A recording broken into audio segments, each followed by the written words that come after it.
Hello students, मैं एक बार संजय बिंदल एक बार आपका सबको लोगों का यूट्यूब पर बहुत स्वागत करता हूं और आप लोगों को बताना चाहता हूं प्यारे बच्चों कि मैंने केमिस्ट्री में जो आपको गैस पेपर बना के दिए थे इनऑर्गेनिक, ऑर्गेनिक और फिज़िकल के, वो सारे के सारे एज इट इज़ आए। और मैं समझता हूं कि इस गैस पेपर से आप लोगों की बहुत मदद हुई होगी और काफ़ी सारे बच्चों का मेरे को यूट्यूब पे कमेंट आए थे और काफ़ी सारे बच्चों ने डिमांड भी की थी, सर सेकेंड ईयर का बनाओ, थर्ड ईयर का बनाओ। तो मैंने सेकेंड ईयर का फिज़िकल केमिस्ट्री का पेपर भी बनाया था, वो भी एज इट इज़ पूरा की पूरा आया। तो आप लोगों ने मेरे को इतना सारा सपोर्ट करा, उसके लिए मैं आपका बहुत बहुत शुक्रगुजार करता हूँ। आप सब लोगों को धन्यवाद देता हूँ और आप सब लोगों की दुआएं मेरे साथ हैं, तो मैं उम्मीद करता हूँ कि आगे भी मेरे पेपर आपके लिए ज़रूर आएंगे। तो देखिए प्यारे बच्चों, क्योंकि मैंने भी ग्रेजुएशन किया है तो मुझे भी आइडिया है बॉटनी में किस तरह से क्वेश्चन आते हैं। तो मैं आज इस वीडियो में आपके लिए लेके आया हूँ जो आपका 19 मई को ब्रिज यूनिवर्सिटी वाले बच्चों का फर्स्ट ईयर का एग्ज़ाम होने वाला है, बॉटनी का बीएससी फर्स्ट ईयर का। उसके लिए मैं वीडियो लेके आया हूँ मोस्ट क्वेश्चन की। और आप यकीन मानना, 2 क्वेश्चन आपको ऐसे बताऊँगा जो आएंगे ही आएंगे, ठीक है। वीडियो को लास्ट तक ज़रूर देखना और अगर मेरे वीडियो अच्छे लगे आपको तो प्लीज़ लाइक करिए, शेयर करिए और दूसरों के साथ सब्सक्राइब करिए ताकि मुझे भी सपोर्ट मिले और आपका भी भला हो, ठीक है।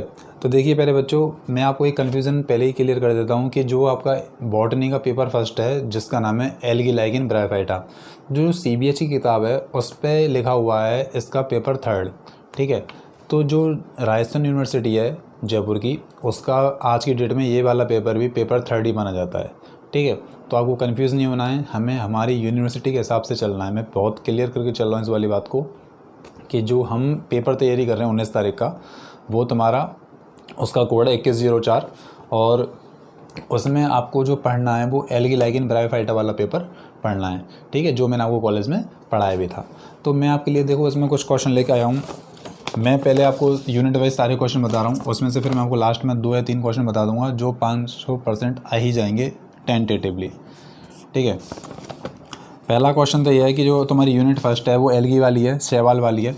तो इसमें पहले तो वो कहता है कि जो शैवाल हैं उनका जो थैलस स्ट्रक्चर है, यानी कि जो शैवालों का थैलस संरचना है उसके बारे में, यानी कि उनके विविध रूपों के बारे में, यानी कि वेरियस टाइप ऑफ थैलस, विविध रूपों के बारे में वर्णन करो।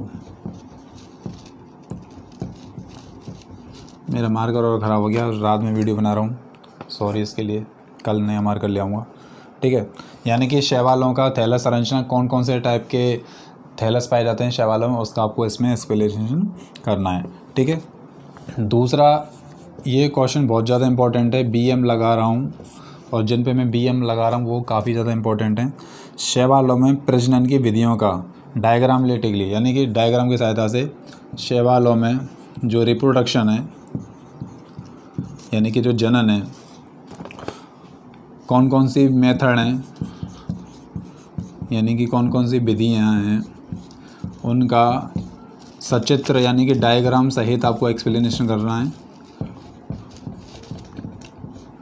ठीक है। सचित्र क्या करना है आपको, उसमें वर्णन करना है। मैं मार्कर चेंज करता हूँ, सचित्र आपको उसमें वर्णन करना है। यानी कि शैवालों में 3 टाइप के रिप्रोडक्शन पाए जाते हैं, वेजिटेटिव, कायिक, सेक्सुअल, लैंगिक, एसेक्सुअल, अलैंगिक, तीनों प्रकार के जनन पाए जाते हैं।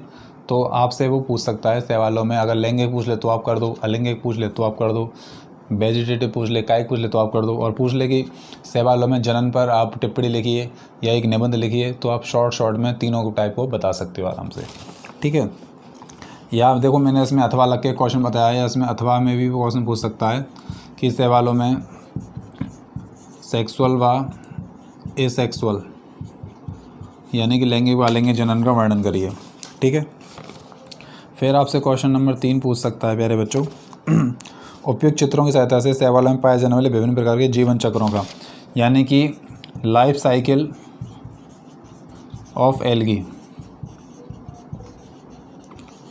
शैवालों में कौन कौन से टाइप के जीवन चक्र पाए जाते हैं, है ना। यानी कि अल्टरनेशन ऑफ जनरेशन, पीढ़ी का अंतरण, है ना। लैंगिक के बाद अलैंगिक है, स्पोरोफाइट है, गेमेटोफाइट है, वो सारी की सारी चीज़ें आती हैं, तो वो आपको इसमें देखना पड़ेगा, ठीक है। फिर मैंने एक क्वेश्चन बनाया है टिप्पणी लिखिए, रिमार्क लिखनी है, टिप्पणी लिखिए। पहला है तुम्हारा शैवालों का आर्थिक महत्व, यानी कि इकोनॉमिक इम्पोर्टेंस ऑफ एल्गी, आर्थिक महत्व। शैवालों का बहुत सारे आर्थिक महत्व है। कोई फॉडर के रूप में इस्तेमाल होते हैं चारे के में, कोई तुम्हारे नाश्ते के रूप में इस्तेमाल होते हैं विदेशों में, जापान वगैरह में, कई सारी जगह। एक शैवालों में वर्णक संगठन, यानी कि जो पिगमेंट कंपोजिशन है, वर्णक संगठन यानी जो तुम्हारा पिगमेंट कंपोजिशन है, यानी कि शैवालों में कौन कौन से टाइप के वर्णक पाए जाते हैं, जेंथोफिल, बीटा कैरोटीन ए, जेंथोफिल बी, है ना, वो सारे के सारे। और फिर इसमें एक और आता है शैवालों का आवास, यानी कि हैबिटाट, शैवालों का आवास, हैबिटाट। तो पहले तो आप इन वाले क्वेश्चनों को नोट कीजिए, ये सारे के सारे। थैलस स्ट्रक्चर, रिप्रोडक्शन के method, life cycle of algae और इकोनॉमिक इम्पोर्टेंस, पिगमेंट कंपोजिशन और हैबिटाट। ठीक है, आवास, कौन कौन से शैवाल कैसे आवास में पाए जाते हैं। ठीक है, ये सारे के सारे आप इसको देख लीजिए। फिर मैं क्या करता हूँ, इसको थोड़ा सा दूसरे यूनिट पे चलते हैं।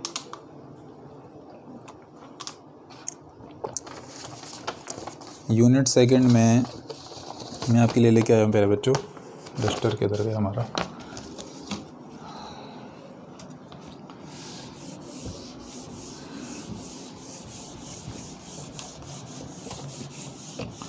और मैं ब्रज यूनिवर्सिटी के अलावा और भी रायसंग यूनिवर्सिटी हैं उनको कवर करते हुए मैंने ओवरऑल पूरा ही गैस पेपर बनाया है, ताकि सारे बच्चों की, पूरे राजस्थान के बच्चों की मदद हो सके। बाकी 2 क्वेश्चन करना कोई बहुत बड़ी बात नहीं है, मैं समझता हूँ आप इतना तो साइंस के बच्चे हो तो कर ही सकते हो। देखिए, अब यूनिट सेकंड में क्वेश्चन लेके आया हूँ पहला, जो आपका एक्टोकार्पस है। एक्टोकार्पस आपकी जो शैवाल है उसका लाइफ साइकिल, ये आपका पूछा हुआ क्वेश्चन है। ठीक है, लाइफ साइकिल का वर्णन करना है चित्र सहित। ठीक है, दूसरा क्वेश्चन है जिसमें कई सारी चीज़ें पूछ ली गई हैं, जो तुम्हारा ऑसिलेटोरिया है, यानी कि जो घड़ी के पेंडुलम की तरह जो मेरा हिंदी थोड़ा कमज़ोर है, जो घड़ी के पेंडुलम की तरह क्या करता रहता है, मूवमेंट करता रहता है लेफ्ट राइट, वो उसकी पूछ रहा। ऑसिलेटोरिया में थैलस स्ट्रक्चर, ठीक है, ऑसिलेटोरिया में थैलस स्ट्रक्चर। ठीक है, तुम्हारा फिर देखिए बाउचेरिया हटा दिया गया है ब्रज यूनिवर्सिटी से, और उसके बाद आप वॉलवॉक्स में एसेक्सुअल रिप्रोडक्शन ज़रूर पढ़ कर जाएँ, पर्सनली कह रहा हूँ, वॉलवॉक्स में अलैंगिक जनन ज़रूर पढ़ कर जाएँ। ठीक है, ये बहुत ज़्यादा इम्पोर्टेंट क्वेश्चन है, पूरी संभावनाएं आने की। ठीक है, फिर आपका क्वेश्चन नंबर 3 है प्यारे बच्चों, पॉलीसाइफोनिया में चित्रों की सहायता उसकी लाइफ साइकिल का वर्णन। यानी लाइफ साइकिल, देखिए मैं आपको एक चीज़ बताता हूँ, अगर आपसे वो एल्गी में पूछे कि एल्गी के लाइफ साइकिल का वर्णन करिए और आप पढ़ कर गए पॉलीसाइफोनिया का लाइफ साइकिल, तो आप पॉलीसाइफोनिया के लाइफ साइकिल को ही एल्गी में कर दीजिए, क्योंकि पॉलीसाइफोनिया एल्गी से ही ताल्लुकात रखती है, एल्गी की फैमिली की है। अगर आप पढ़ कर गए एक्टोकार्पस का जीवन चक्र, तो आप एक्टोकार्पस का बिल्कुल लिख दीजिए शैवालों में, वही की वही बात है, क्योंकि एक्टोकार्पस है क्या, शैवाल है, तो आप उसको आसानी से लिख सकते हैं। ठीक है, तो देखिए जो तुम्हारा तीसरा क्वेश्चन है ये है तुम्हारा पॉलीसाइफोनिया, आज गर्मी बहुत ज़्यादा है, पॉलीसाइफोनिया का लाइफ साइकिल। और मैं एक आपको बताना चाहता हूँ एक बात, क्लास में तो मैं बताता ही हूँ, लिखो कम डायग्राम ज़रूर बनाओ। ठीक है, लिखो कम डायग्राम ज़रूर बनाओ। अगर आप डायग्राम बना के आते हैं और लिखते शॉर्ट हैं तो आपका नंबर पूरा मिलेगा, और आप लिखते ज़्यादा हैं, डायग्राम नहीं बनाते हैं, तो आपको नंबर कम मिलेगा, क्योंकि बायोलॉजी विदाउट डायग्राम अधूरी होती है। या आपको ऐसे पूछ सकता है पॉलीसाइफोनिया के केस में कि पॉलीसाइफोनिया के जीवन चक्र में निषेचन के बाद होने वाले परिवर्तनों का वर्णन करिए। यानी कि जो पॉलीसाइफोनिया है, इसमें जब फर्टिलाइजेशन हो जाता है, फर्टिलाइजेशन प्रोसेस हो जाता है, उसके बाद इसका जो लाइफ साइकिल है उसमें जो होने वाले चेंज हैं उनका एक्सप्लेनेशन करवा सकता है। यानी कि पॉलीसाइफोनिया के जीवन चक्र में होने वाले परिवर्तनों का आप वर्णन करिए। इसके बाद निषेचन के बाद। अब देखिए यूनिट 3 और यूनिट 4 कॉम्बो के रूप में मैंने ले लिए, मिला के ले लिए हैं। ये क्वेश्चन बिल्कुल आ सकता है यूनिट 3 और 4 में से, टिप्पणी के रूप में पूछ सकता है, रिमार्क के रूप में पूछ सकता है। जो ब्रायोफाइटा हैं,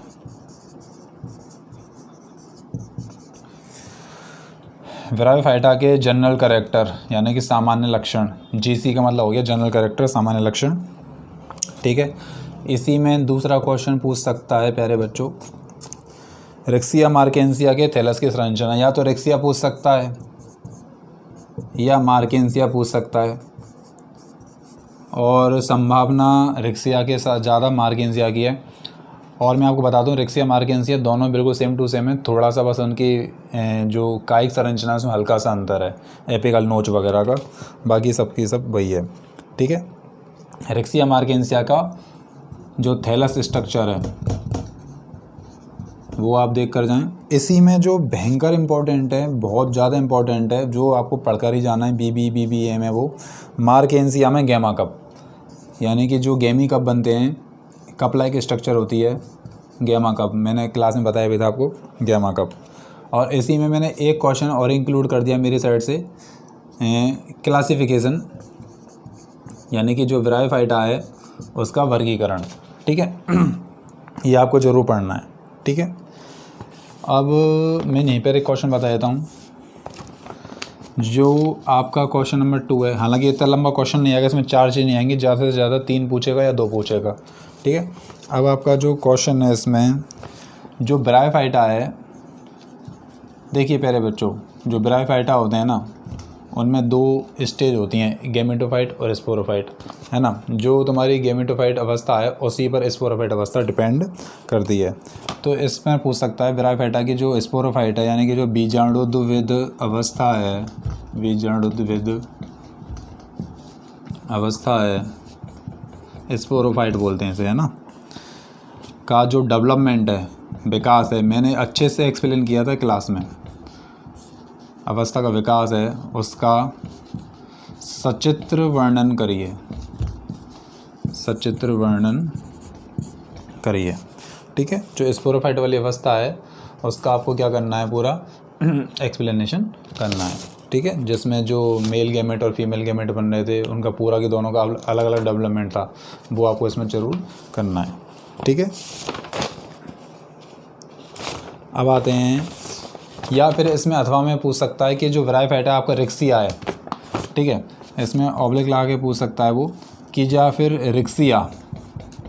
रिक्सिया का जो स्पोरोफाइट विकास है उसका डेवलपमेंट पूछ सकता है, या इसमें और ऑब्लिक लगा के पूछ सकता है, ये बहुत ज़्यादा इंपॉर्टेंट क्वेश्चन है, कि रिक्सिया व मार्केंसिया के जो स्पोरोफाइट स्ट्रक्चर है यानी बीजाणु संरचना है उसका एक्सप्लेनेशन करिए शॉर्ट में, रिक्सिया का और मार्केंसिया का, इनका जो स्पोरोफाइट स्ट्रक्चर है। मैंने बहुत शॉर्ट एंड स्वीट नोट्स भी दिए थे, PDF फाइल आपको दी थी मेरे स्कूल के बच्चों को, कॉलेज के बच्चों को, आपको पता होगा, ठीक है। उसका एक्सप्लेनेशन करिए और उनका तुलनात्मक विवरण भी, कंपैरेटिवली स्टडी भी करिए, यानी कि दोनों में थोड़ा थोड़ा सा क्या अंतर है, 1 या 2 अंतर आप लिख सकते हैं उसमें, ठीक है प्यारे बच्चों।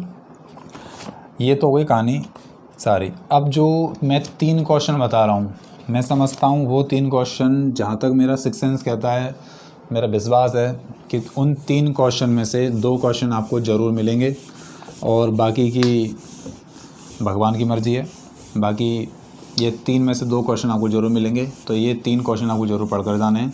सारे के सारे बच्चों से कहना हूँ, मैंने कहा था कि लास्ट तक वीडियो ज़रूर देखना। तो देखिए कुछ चीज़ें की पॉइंट होती है, की पॉइंट कि कैसे करना है। तो देखिए आपके जो सिलेबस है इसमें लाइकेन दे रखी है, ठीक है। अब मैं आपको क्वेश्चन बता रहा हूँ अगला लाइकेन के बारे में। जो तुम्हारा लाइकेन है यानी कि आधा बॉडी एल्गी का आधा बॉडी फंजाई का, उसे बोलते हैं लाइकेन, ठीक है। लाइकेन है, लाइकेन की प्रकृति यानी कि नेचर, उसका आवास हैबिटाट, आवास, और उसका स्ट्रक्चर लाइकेन आवाज़, प्रकृति, आवाज़, स्ट्रक्चर के बारे में वर्णन करो।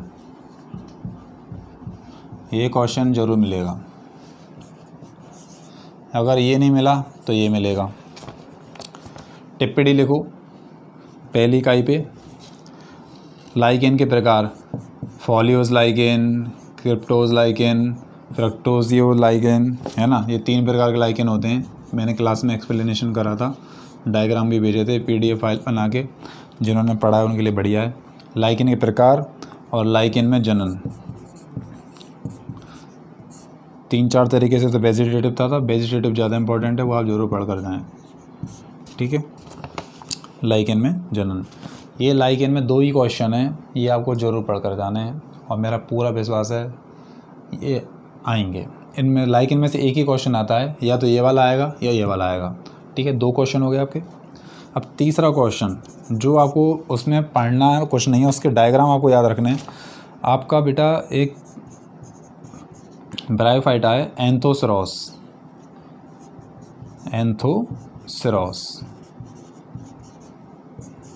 एंथोसेरॉस के जो स्पोरोफाइट है, एंथोसेरॉस के जो परिपक्व बीजाणुविद है स्पोरोफाइट का, आपको उदग्र काट बनाना है, वर्टिकल सेक्शन बनाना है, उदग्र काट का चित्र। या आपसे पूछ सकता है इसी में, एक तो ये पूछ लिया, आपसे ये पूछ सकता है मॉस फ्यूनेरिया, यानी कि जो फ्यूनेरिया है तुम्हारा, फ्यूनेरिया का जो कैप्सूल होता है, फ्यूनेरिया के कैप्सूल की लंबवत काट, TS ट्रांसवर्जन सेक्शन, लंबवत काट का चित्र, ठीक है। या आपसे पूछ सकता है इसी में एंथोसेरॉस के थैलस, यानी कि थैलस, थैलस का उदग्र काट का चित्र। ओनली डायग्राम करने हैं आपको, और मेरा विश्वास है ये क्वेश्चन आपको ज़रूर मिलेगा, ठीक है। तो देखिए प्यारे बच्चों, ये 3 क्वेश्चन आपको जरूर पढ़ने हैं। जिन बच्चों ने पूरी साल पढ़ने में थोड़ी समस्या आती है, तो देखो मैं आपको पहले बता देता हूँ कि लाइकेन की प्रकृति, आवास, नेचर, है ना, हैबिटाट, ये आपको पढ़ के जाना है। लाइकेनों के प्रकार, लाइकेनों में जनन, 500% कह रहा हूँ, 2 में से क्वेश्चन नहीं मिल जाए तो कह देना आप। फिर जो ब्रायोफाइटा है, एंथोसेरॉस, ये वाला, इसका आपको डायग्राम बिल्कुल कॉपी पे बना के देख लो, ये आपको करने हैं, ये ज़रूर आएंगे, ठीक है। वीडियो ज़्यादा लंबा तो नहीं हो गया, 9-3 हो गया, ठीक है। उसके बाद ये 3 क्वेश्चन आपको बोर्ड पे एज इट इज लिखे हुए हैं। उसके बाद में देखिए मैं आपको बताता हूँ जो सबसे ज़्यादा इम्पोर्टेंट है। एक जो मैंने आपको क्वेश्चन बताया था, ये वाला, ब्रायोफाइटा के जो सामान्य लक्षण और उनके थैलस स्ट्रक्चर, रिक्सिया मार्केंसिया की, ये वाला क्वेश्चन। मार्केंसिया में गैमा कप, कुछ भी हो जाए, मार्केंसिया गैमा कप जरूर पढ़ कर जाओ, ये बिल्कुल आएगा। तो 4 क्वेश्चन आपको यही हो गए। ब्रायोफाइटा के सामान्य लक्षण हो गए, है ना, मार्केंसिया रिक्सिया की थैलस स्ट्रक्चर हो गई, मार्केंसिया में गैमा कप हो गया, ब्रायोफाइटा वर्गीकरण हो गया। छोटा सा वर्गीकरण है, बिल्कुल कर सकते हो, क्लास जिसने ली होगी उसे याद होगा, ठीक है। उसके बाद में पता नहीं मुझे ऐसा क्यों लगता है, ऑसिलेटोरिया में थैलस स्ट्रक्चर और जनन वाला क्वेश्चन आ सकता है। वॉल्वॉक्स में एसेक्सुअल रिप्रोडक्शन आ सकता है, ठीक है। और एक क्वेश्चन ये जरूर आ सकता है, शैवालों में जो जनन की विधियाँ हैं, प्रजनन की विधियाँ, उनका एक्सप्लेनेशन करिए डायग्राम की सहायता से, ठीक है। तो मैंने आपको 5 क्वेश्चन बताएं मेरी साइड से जो 500% आएंगे, जिसमें 3 क्वेश्चन आपके पास लिखे हुए हैं और जो मैंने वीडियो बनाते समय आपको बताए थे, ठीक है। मैंने बॉटनी सेकंड का पेपर भी बना लिया है, और वो मैं, क्योंकि 3 दिन मेरी एग्ज़ाम में ड्यूटी रहेगी राजस्थान पुलिस के में, तो जैसे ही मुझे टाइम मिलेगा तो मैं वीडियो अपलोड करूँगा। और उसके साथ ही कहना चाहता हूँ, जो मेरी अग्रसेन कॉलेज से जो मैथ की लड़कियाँ हैं वो नाराज़ ना हों, फिजिक्स का पेपर भी बनाऊँगा, ठीक है। और वो शायद आपको कल मिल जाएगा, कल शाम को मैं फ़िज़िक्स का पेपर आपको बना के डाल दूँगा, ठीक है। और भगवान पे भरोसा रखिए, अपनी मेहनत पे भरोसा रखिए, आपके पेपर अच्छे जाएंगे, ज़रूर जाएंगे। मैं जितना आपको सपोर्ट कर सकता हूँ कर रहा हूँ, और आगे भी करूँगा। और आपके जैसे एग्ज़ाम ख़त्म हो जाएंगे उसके बाद लैब असिस्टेंट के लिए 1 महीने के लिए अपन स्पेशल 26 क्लास चलाएंगे, जिसमें आपका कंप्लीट केमिस्ट्री का टारगेट सिलेबस में आपको करवा के दूंगा उसमें। ठीक है, तो वीडियो देखने के लिए बहुत बहुत धन्यवाद। मेरे चैनल पर बने रहिए, प्लीज़ चैनल को सब्सक्राइब करवाइए, औरों के साथ शेयर करिए और वीडियो को लाइक करिए। और हाँ, मैं एक बात कहना चाहता हूँ कि देखिए, मेरे पास ये जो तुम्हारे बॉटनी पेपर बनाए, मेरे पास इनका सुमित का पेपर और पुराने पेपर नहीं है। तो प्लीज़ आप जब पेपर दे के आएँ तो मेरे वीडियो पे ज़रूर कमेंट करें। ठीक है, इसी के साथ हम वीडियो यहीं पे समाप्त करते हैं और wish you all the best. तब तक के लिए अपन में घर पर रहिए, अपना बढ़िया पढ़ाई करिए। धन्यवाद, जय हिंद।